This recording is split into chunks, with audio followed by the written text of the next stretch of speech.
বাংলাদেশ জাতীয়তাবাদী দলের লালমনিরহাট জেলা শাখা কর্তৃক আয়োজিত কেন্দ্রীয় কর্মসূচির অংশ হিসাবে বর্তমান নৈরাজ্য, আইন শৃঙ্খলার চরম অবনতি এবং গণতান্ত্রিক দেশপ্রেমিক শক্তির বিরুদ্ধে, ষড়যন্ত্রকারীর বিরুদ্ধে আজকে যে প্রতিবাদ বিক্ষোভ মিছিল অনুষ্ঠিত হয়েছে, এই মিছিলে যুব দলের সর্বস্তরের ভাইরা আমার, বিএনপি নেতৃবৃন্দ সকলকে আমার পক্ষ থেকে রক্তিম অভিনন্দন, সংগ্রামী শুভেচ্ছা জানাচ্ছি। আমাদের এখন আসলে কি কর্মসূচিতে থাকা উচিত ছিল আর আমরা কি করছি?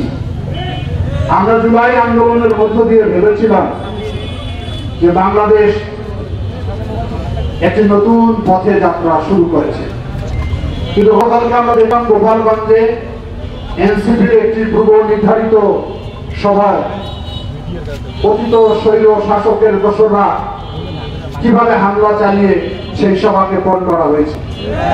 আমরা এটাকে নিন্দা জানাই, প্রতিবাদ জানাই। অনুরূপভাবে মিটফোর্টে সোহাগকে নির্মমভাবে হত্যা করা হয়েছে, সে হত্যার জন্য আমরা নিন্দা জানাই এবং অবিলম্বে হত্যাকারীদের গ্রেফতারের আহ্বান জানাচ্ছি।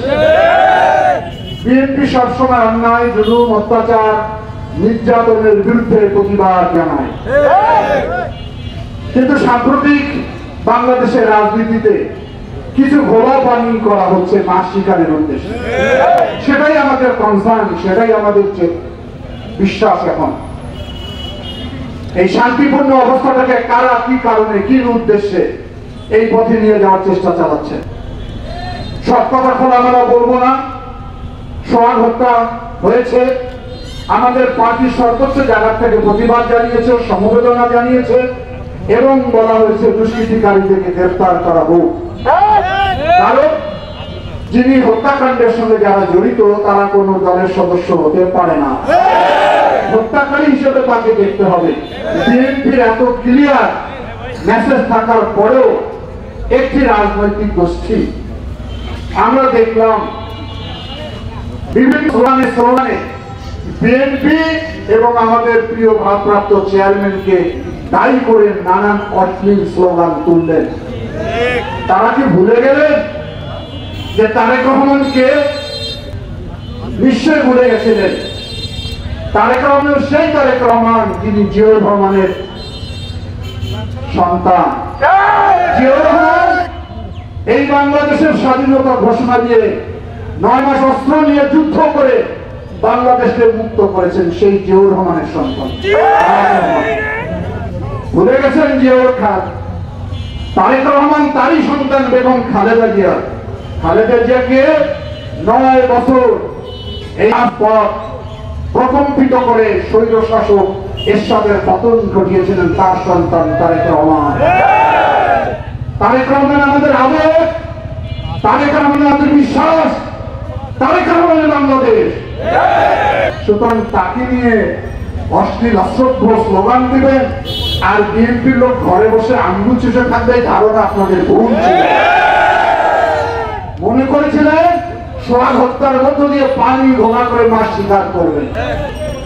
আপনারা বলেন চাঁদাবাজ গেছে থেকে এই চাঁদাবাজ এসে আমাদের স্লোগান দেয় বাংলাদেশে কোনো চাঁদাবাজ থাকতে পারবে না। নতুন একটি কুড়ি ফুটেছে বাংলাদেশে, এখনো ফুল হয় নাই।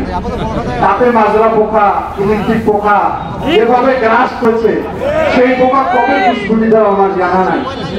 আমি মনে করি, আমরা আশা করেছিলাম যে এই অভ্যুত্থানের মধ্য দিয়ে সংগঠিত দলটি একটি ভালোবাসার দল হবে, একটি দেশপ্রেমিক দল হবে এবং মানুষকে শ্রদ্ধা করবে, রাজনীতিবিদকে শ্রদ্ধা করবে এবং তাদের বক্তব্য যেন সারা বাংলাদেশের মানুষকে আকৃষ্ট করে। কিন্তু যেভাবে হুমকি ধুমকি চ্যালেঞ্জ, এটাই তো সমস্যা। আমরা মনে করি আমরা যারা জুলাই আন্দোলনে অংশগ্রহণ করেছি, শুধু জুলাই আন্দোলনতে একদিনই শেষ হয়নি। 16 বছর কই ছিলেন নির্যাতন, জুলুম, খুব এমন কোন জুলুম ছাড়া বিএনপির মধ্যে যায়নি। কিন্তু একদিনও গিয়ে মাথা নত করে নাই, রিমাইন্ডার দিনের পর দিন চলেছে বিএনপি নেতা কর্মীদেরকে। আপনারা একদিনে ভাগের হোটেলে গিয়ে লিখে দিলেন আন্দোলন থেকে প্রত্যাহার করে। তারাই আমাদেরকে সংগ্রামের ইতিহাস শিখালে খুব দুঃখ লাগে, কষ্ট লাগে, অনেক সময় লাগবে। রাজনীতি এত সোজা নয়। আমি আশা করি আমাদের ভিতরে কোনো বিরোধ তৈরি করবেন না। আমাদের ভিতরে বিরোধ তৈরি হলে ওই পতিত শাসকরা, পতিত শৈল শাসকের দোষটা মাথা চালা দিবে। গতকালকে গোপালগঞ্জে দেওয়ার পায়তারা করেছে, সেখান থেকে শিক্ষা নিন যাতে এই ধরনের গোপালগঞ্জ বাংলাদেশের অন্য অঞ্চলে সৃষ্টি না হয়। আমরা ঐক্যবদ্ধ থাকতে চাই, আমরা একটি গণতান্ত্রিক মানবিক সম্পদের বাংলাদেশ গঠন করতে চাই। তারেক রহমান বারবার যে নির্দেশনা দিচ্ছে, যে আহ্বান জাতিকে জানিয়েছে, গোটা জাতি এখন তার মুখের দিকে তাকিয়ে রয়েছে। আর আপনারা তার চরিত্র হনন করে তাকে নিয়ে স্লোগান দেন, এটা আমরা মেনে নিতে না। আমরা মনে করি আগামী দিনে আমরা শৈল শাসকের বিরুদ্ধে যেমন লড়াই করেছি, বেশিরভাগ শক্তি যাতে মাথা চালা না দেয়, সেজন্য আমাদের ভিতরে ঐক্যবদ্ধ থাকতে হবে। আমি ঘোলা করে মাছ শিকার করার চেষ্টা করবেন না, ঘোলা পানি পরিষ্কার করতে আমাদের বেশি সময় লাগে না। আমি আর কথা বাড়াই না। সকলের রাজনৈতিক ইতিহাস আমাদের জানা আছে, ৭১-এর ভূমিকার কথা জানা আছে, জিয়াউর রহমান কিভাবে পুনর্বাসন আপনাদেরকে করেছে, কারা কি করেছেন, আওয়ামী লীগের আমলে কতটা নির্বাচনে অংশগ্রহণ করেছেন, কারা তারেক রহমানের মেরুদণ্ড ভেঙে দিয়েছেন সেটা ব্যঙ্গ করেন। আপনার দাঁত যখন ফেলে দিয়েছিল তখন কি হয়েছিল? আগে পর্যন্ত তো একে কোলে একে পিঠে মানুষ হয়েছেন আপনারা, এখন বড় বিপ্লবী সেজেছেন। এই সমস্ত কথা আপনার থেকে দূরে থাকেন। সবার ইতিহাস আমাদের জানা আছে, আমরা যেন সেই ইতিহাস আপনাদের সামনে তুলে ধরতে বাধ্য না হই। আমরা চাই আবারও এই ফেসিবাদী শক্তি যাতে মাথা চাড়া না দেয়। আমরা ঐক্যবদ্ধভাবে একটি নিরপেক্ষ গ্রহণযোগ্য নির্বাচন হোক, সেই নির্বাচনে বাংলাদেশের মানুষ যাকে নির্বাচিত করবে আমরা তাদেরকে স্যালুট করব। নির্বাচনকে বিলম্বিত করার এই ষড়যন্ত্র আমরা মেনে নিতে পারি না, কারণ বোঝাই যাচ্ছে দেশের আইন শৃঙ্খলার অবনতি ঘটে। কেউ বলছেন নির্বাচনের কোনো পরিবেশ নাই। 1 বছরে যদি নির্বাচনের পরিবেশ সুষ্ঠু না হয় তাহলে সামনে কবে হবে, এটা জনগণের প্রশ্ন। সুতরাং এই ষড়যন্ত্র শুরু হয়েছে নির্বাচনকে বানচাল করার জন্য। এই নির্বাচনের জন্য আমরা 16টি বছর লড়াই সংগ্রাম করছি, রক্ত দিয়েছে, জীবন দিয়েছে আমাদের লোকেরা। সেই কারণে আমরা মনে করি অন্তর্বর্তীকালীন সরকারের বিরুদ্ধে ডক্টর ইউনূসের জবাব চাওয়া হয়নি সোহাগ হত্যার কারণে, জবাব চাচ্ছে তারেক জিয়ার কারণে। এটা হাস্যকর। ক্ষমতায় ডক্টর ইউনূস অন্তর্বর্তীকালে স্লোগান দেয় তারেক রহমানের বিরুদ্ধে, বলেন কেমন লাগে? মনে হয় যে বিএনপি মনে হয় ক্ষমতা। সরকারের দায়িত্ব প্রত্যেকটা মানুষের জান মালের নিরাপত্তা দেওয়া। সুতরাং সরকার ব্যর্থ হয়েছে।